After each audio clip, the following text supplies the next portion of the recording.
నమస్తే, welcome to our channel. నేను మిసిరి. నిన్న వైసీపీ పార్టీ అయితే తన మేనిఫెస్టోని అయితే రిలీజ్ చేశారు. కానీ ఆ మేనిఫెస్టోని చూస్తే అందులో ఉన్న ఆ మంత్రులే, ఎమ్మెల్యేలే కొంచెం నిరుత్సాహపడ్డారని చెప్పేసి మనకి వార్తలు వస్తున్నాయి. అయితే ఈ మేనిఫెస్టో రిలీజ్ చేసిన తర్వాత నారా లోకేష్ గారు అయితే ఇది మేనిఫెస్టో కాదు, ఇది జగన్ గారి రాజీనామా అన్నట్టుగా కొన్ని వ్యాఖ్యలు అయితే చేశారు. సో ఈ అంశాన్ని మనకు వివరించడానికి మనతో పాటు ఉన్నారు ప్రముఖ senior journalist, political analyst CS Rao garu. నమస్కారం. నమస్తే. సరే, నిన్ననైతే వైసీపీ పార్టీ తన మేనిఫెస్టోని అయితే రిలీజ్ చేసింది. కానీ ఆ మేనిఫెస్టోని చూస్తే మాత్రం ఇది మేనిఫెస్టో లాగా లేదు అని చెప్పేసి సొంత పార్టీ నేతలే నిరుత్సాహపడడం అని పడ్డట్టు మనకి వార్తలు వస్తున్నాయి. ఇంకొకటి ఏంటంటే నారా లోకేష్ గారు ఈ మేనిఫెస్టోని చూసిన తర్వాత ఇది మేనిఫెస్టో కాదు, జగన్మోహన్ రెడ్డి గారి రాజీనామా లేఖ లాగా ఉంది అని చెప్పేసి అంటున్నారు. సో అసలు దీన్ని ఎలా చూడమంటారు? ఒకటి ఏంటంటే ఏదైనా ఒక నిర్ణయం కానీ, ఒక అంశం కానీ, ఒక బుక్ కానీ, లేదంటే ఒక వస్తువు కానీ ఏదైనా సరే మనం తీసుకుంటే ఒక్కొక్కరికి ఒక్కొక్క లాగా కనిపిస్తుంది. అది ఒకరికి మంచిగా అనిపించవచ్చు, ఇంకొకరికి మంచిగా అనిపించకపోవచ్చు. అలానే మేనిఫెస్టో జగన్మోహన్ రెడ్డి అనౌన్స్ చేశారు. అనౌన్స్ చేసినటువంటి మేనిఫెస్టో మీద రకరకాల అభిప్రాయాలను వ్యక్తం చేశారు లీడర్లు. సొంత పార్టీ లీడర్లు అనౌన్స్ చేశారు, అలాగే విపక్షాలకు సంబంధించినటువంటి లీడర్లు కూడా అభిప్రాయాన్ని వ్యక్తం చేశారు. సొంత పార్టీ లీడర్లు ఇష్టం ఉన్నా లేకపోయినా అద్భుతం అంటారు, సహజం అది రాజకీయ పార్టీల్లో. అలాగే అది అద్భుతంగా ఉన్నా కానీ విపక్షాలు దాన్ని విమర్శిస్తూ ఉంటారు, అది బాగలేదని, లేదంటే ఇవి అమలు కానిటువంటి పథకాలను, అమలు కానిటువంటి హామీలను విపక్షాలు విమర్శిస్తూ ఉంటాయి. ఇది కామన్ ఇది.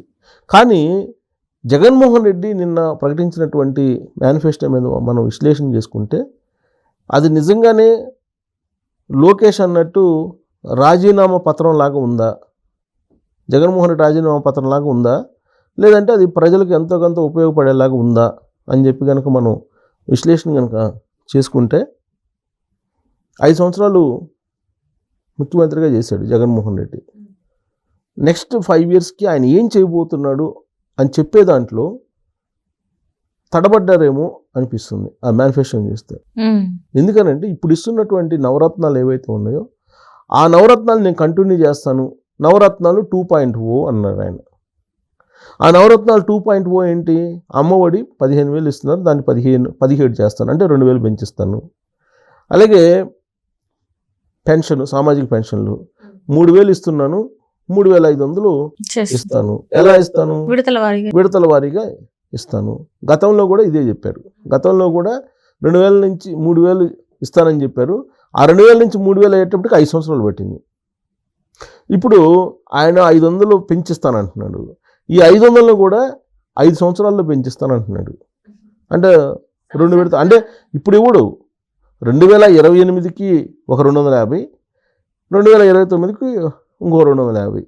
అంటే ఇప్పుడు చంద్రబాబు నాయుడు ప్రకటించినటువంటి సామాజిక పెన్షన్స్కి, జగన్మోహన్ రెడ్డి ప్రకటించినటువంటి సామాజిక పెన్షన్స్కి మధ్య వ్యత్యాసం చూసుకుంటే ఒక్కొక్కళ్ళు 60,000 రూపాయలు నష్టపోవాల్సి వస్తుంది. జగన్మోహన్ రెడ్డి ప్రకటించినటువంటి పెన్షన్లకు కనుక ఆమోద ముద్ర వేస్తే, చంద్రబాబు నాయుడు 4,000 ప్రకటించేశారు. ఎప్పటి నుంచి? జూన్ 4న రిజల్ట్ వస్తాయి, జూలై నుంచి నేను 4,000 ఇస్తానంటున్నాడు. ఈయనేమంటున్నాడు? 2028లో నేను 3,250 ఇస్తాను, 2029 నాటికి 3,000 ఇస్తానని చెప్పి చెబుతున్నారు. అంతే కదా? 3,500 ఇస్తా అని చెప్తున్నారు. 3,500 ఇస్తానని చెప్తున్నారు. అంటే విడతల వరకు 2 విడతలుగా నేను పెంచుతానన్న. ఇప్పుడు పెంచను, 2 విడతలుగా 2.5 సంవత్సరం, 2.5 సంవత్సరం అలా 2 విడతలుగా పెంచుతానని చెప్తున్నారు. అంటే ఈ గ్యాప్ని మనం చూసుకుంటే డే వన్ నుంచే ఇప్పుడు చంద్రబాబు నాయుడు జూన్ నుంచి ఇస్తానంటున్నాడు కదా, జూలై నుంచి 4,000 ఇస్తానంటున్నాడు. జూలై నుంచి మళ్ళీ ఇప్పుడు 24, మళ్ళీ 28 దాకా లేదు కదా. ఈ మొత్తం కలుపుకుంటే లెక్కేసుకుంటే కనుక డిఫరెన్స్ ఒక్కొక్కరికి 60,000 రూపాయలు సుమారుగా తేడా వస్తుంది. అంటే చంద్రబాబు నాయుడు చెప్పిన మాట వింటే 60,000 లబ్ధి పొందుతారు 5 సంవత్సరాల్లో. జగన్మోహన్ రెడ్డి మాట వింటే 60,000 రూపాయలు నష్టపోతారు. ఇదొకటి ప్రధానమైనటువంటి అంశం అది. ఇక ఆయన ఇప్పటికే నవరత్నాలు అని చెప్తూ మిగతా అభివృద్ధిని అంతటినీ మర్చిపోయాడు ఆయన. టోటల్ అభివృద్ధి గురించి మర్చిపోయాడు. అసలు ఎక్కడ కూడా మెన్షన్ చేయాల. రోడ్డుకు సంబంధించినటువంటిది కానీ, లేదంటే అతను రాబోయే రోజుల్లో ఏం చేస్తారు ఏ వర్గానికి ఏం చేస్తారు అనేది ఎక్కడా కూడా మెన్షన్ చేయాల. ఓన్లీ నవరత్నాలు 2.0 అన్నాడు ఆయన, అంతే, అంతకు మించి ఏమనలేదు. ప్లస్ ఇంకోటి ఏంటంటే 3 రాజధానులు అని అన్నాడు. 3 రాజధానులు అని ఏ విధంగా అంటాడు? కంటెంప్ట్ ఆఫ్ కోర్టు కదా, ఆల్రెడీ సుప్రీంకోర్టులో ఉంది కదా, సుప్రీంకోర్టులో పెండింగ్ ఉంది కేసు. అమరావతి రాజధాని ఉండాలి అని చెప్పి హైకోర్టు నిర్ణయించింది, ఆంధ్రప్రదేశ్ హైకోర్టు నిర్ణయిస్తే 3 రాజధానులు చల్లవు అని చెప్తే 3 రాజధానులు చల్లవు అని చెప్పకముందే ఈయన 3 రాజధానుల బిల్లుని వెనక్కి తీసుకుంటున్నట్టు హైకోర్టులో సబ్మిట్ చేశారు. సబ్మిట్ చేసిన తర్వాత హైకోర్టు ఏం తీర్పిచ్చింది? సిఆర్డీఏ తోటి నువ్వు ఏ విధంగా అయితే ఒప్పందాలు కుదుర్చుకున్నావో ఆ రోజున రైతులతోటి, ఆ రైతులకి ఆ విధంగానే డెవలప్ చేసేసి వాళ్ళకి లబ్ధి చేకూర్చాలి, వాళ్ళకి ఇవ్వాలి అని చెప్పింది. ప్లస్ టైం బౌండ్ కూడా పెట్టింది. దాన్ని సవాల్ చేస్తూ ఆంధ్రప్రదేశ్ హైకోర్టు ఇచ్చినటువంటి తీర్పును సవాల్ చేస్తూ సుప్రీంకోర్టుకి జగన్మోహన్ రెడ్డి ప్రభుత్వం పిటిషన్ వేసింది. ఆ పిటిషన్ మీద విచారణ జరుగుతున్నటువంటి సమయంలో నువ్వు అమరావతి రాజధాని ఉండాలని చెప్పేసి హైకోర్టు చెప్పిన దాన్ని, సుప్రీంకోర్టులో సవాల్ చేసిన దాన్ని కోర్టులో ఉండగా నేను 3 రాజధానులు అని చెప్పి నువ్వు ఎలా చెప్తావు? వైజాగ్ నుంచి నేను పరిపాలన చేస్తానని చెప్పాడు కదా. అవును సార్. తర్వాత అమరావతి శాసన రాజధాని ఉంటుంది, కర్నూలు జ్యుడిషియల్ రాజధానికి ఉంటుందని చెప్పి నిన్న అనౌన్స్ చేశారు కదా. అంటే కంటెంప్ట్ ఆఫ్ కోర్టు కదా, న్యాయస్థానాలన్నా న్యాయ వ్యవస్థ అన్నా నమ్మకం లేనట్టే కదా జగన్మోహన్ రెడ్డికి. అమరావతి రాజధాని ఉంటుంది, అమరావతిలోనే రాజధాని ఉండాలి, నేను అక్కడ తాడేపల్లిలో ఇల్లు కట్టుకున్నానని చెప్పి ఆయన అసెంబ్లీలో చెప్పి 2019 ఎన్నికలకు ముందు అసెంబ్లీలో, ఆ తర్వాత అధికారంలోకి వచ్చిన తర్వాత అమరావతి రాజధానిని విచ్ఛిన్నం చేసేసి 3 రాజధానులు అని చెప్పి పెట్టడమే పెద్ద తప్పుగా ఆంధ్రప్రదేశ్ ప్రజలు భావిస్తుంటే, కోర్టులు కూడా భావిస్తే, కోర్టులని ధిక్కరిస్తూ కోర్టు తీర్పుని కూడా కాదని నువ్వు 3 రాజధానులు ఎట్లా ప్రకటిస్తావు మేనిఫెస్టోలో? ఇది కంటెంప్ట్ ఆఫ్ కోర్టు కింద రాదా? ఒక ముఖ్యమంత్రి అయ్యుండి అది ఏ విధంగా ప్రకటిస్తారు?